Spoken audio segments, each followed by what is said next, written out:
ईमानदारी साहब की ताकत कहां चली गई जब इसी मुल्क के बॉर्डर से लगता हुआ एक मुल्क है चीन, उसने कहा दाढ़ी आधी पजामा नीचे, अजान बंद, मस्जिद खत्म, रोजा आधा और मोहम्मद का नाम रखा तो ऊपर। कितने मक्कार मुसलमान हैं, ये जोकर नहीं जाता कभी। ये कहे हिंदुस्तान में खड़े होकर के कि ईरान के अंदर, चाइना के अंदर मुसलमानों के साथ बड़ी नाइंसाफी हो रही है, यहां से कहोगे यहीं से उठवा लेगा वो। एक लफ्ज नहीं बोले। आपको जवाब देना आना चाहिए।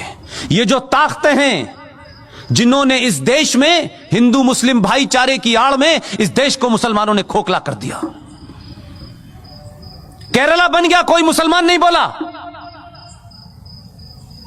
एक अखलाक के साथ चंद गुंडों ने, चंद बदमाशों ने, चंद बेवकूफ लोगों ने र्यूमर के चलते या किसी गलत फहमी के चलते या थोड़ी देर के लिए मान लें किसी सही फहमी के चलते भी उसकी हत्या कर दी। इस देश की मेजॉरिटी ने कहा यह गलत है, उसको सजा हुई, वो जेल में है। बेईमान मुसलमानों, मक्कार, कितने बौने और कितने छोटे हो तुमने क्या किया? 5.5 लाख कश्मीरी हिंदू पंडितों को,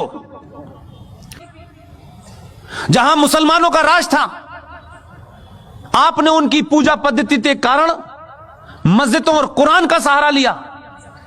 5.5 लाख कश्मीरी हिंदू पंडितों को अपनी ही धरती से मार के भगा दिया। हिंदुस्तान में एक भी मुसलमान, दाढ़ी वाला और बेदाढ़ी वाला, लिबरल, मॉडर्न, बॉलीवुड से लेकर के आसाम तक एक भी मक्कार मुसलमान नहीं निकला जिसने यह कहा हो कि भारत की धरती के ऊपर यह कैसे हो सकता है, कैसे इन कश्मीरी पंडितों को मारा गया, इनका कसूर क्या था, यह बताओ। एक नहीं खड़ा हुआ, चुपचाप हो गए, ये होने दिया। लेकिन बार बार बीच में निकल में आते हमारे साथ बड़ी ज्यादती हो रही है, अभी तो शुरू हुई है। इसलिए मैं बार बार कहता हूं, आप अपने फंडों को क्लियर रखें, किसी गफलत के शिकार ना हो। ये जो इस्लामिक आतंकवाद इस देश में है, जिसे कॉन्स्टिट्यूशनली, सोशली, पॉलिटिकली इस देश में बढ़ावा दिया गया है, ये जो घर वापसी आप कहते हैं, घर वापसी तो होनी चाहिए, लेकिन ये वो घर वाली वापसी जिसमें आप बिजी हो, उसमें मैं बिजी नहीं हूं। ये घर वापसी 1947 से होना शुरू हो गई है।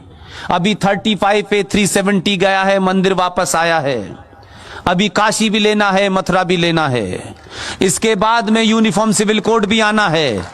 इसके बाद में एंटी कन्वर्जन भी आना है कि जिनकी किताब ये कहती है कन्वर्ट करो, उनका दिल भर जाए। इस बार इतना कन्वर्ट करेंगे, चिंता मत कीजिएगा। इसलिए आने वाले दिनों में बहुत सारे बिल तैयार हैं। इसलिए मैंने आपसे कहा, चुनाव के हार जीत से कोई फर्क नहीं पड़ता है। चुनाव हार जाएं, लेकिन राष्ट्र नहीं हारना चाहिए। आप सब लोगों ने मेरी बातचीत सुनी और आखिर में सिर्फ इतना ही कहता हूं, सनातन के परिवार का हाथ पकड़ लीजिए, दुनिया में किसी के पैर छूने की हिम्मत जरूरत नहीं पड़ेगी। बहुत बहुत शुक्रिया, थैंक यू वेरी मच।